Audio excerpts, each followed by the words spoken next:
offering prayers to the gods at an altar atop Bangkok's government house.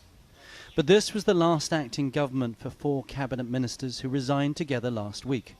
Since then, 2 more have handed in their notice.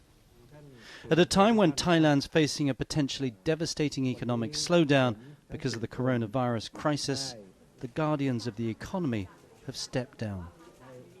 But they said it was time for new faces and new challenges.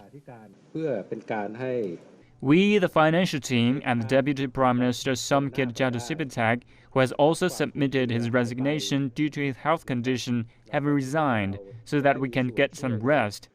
The man who appears to be behind the resignations is General Prayut, Deputy PM and one of the orchestrators of the 2014 coup. Although he's always been considered a powerhouse behind the scenes, he recently stepped up to lead the main coalition party. But now that Prayut is in charge of the party, there's a lot of internal turmoil, because now there's a lot of jockeying for power, for portfolios.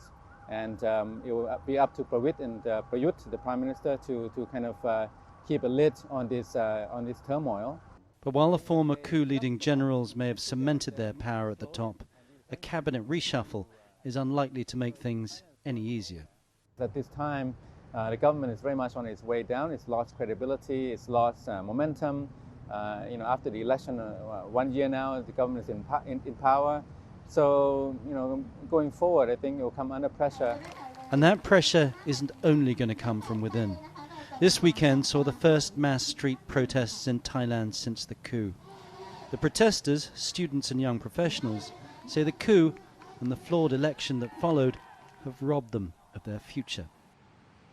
With rising unemployment, falling exports and the worst performing economy in Southeast Asia, their voices are only going to get louder. Internal feuding in the ruling coalition and protesters once again back on the streets of Bangkok. The Thai government has been praised for its success in dealing with COVID-19. But now that life has got back to normal, the real problems have returned. Tony Cheng, CGTN, Bangkok.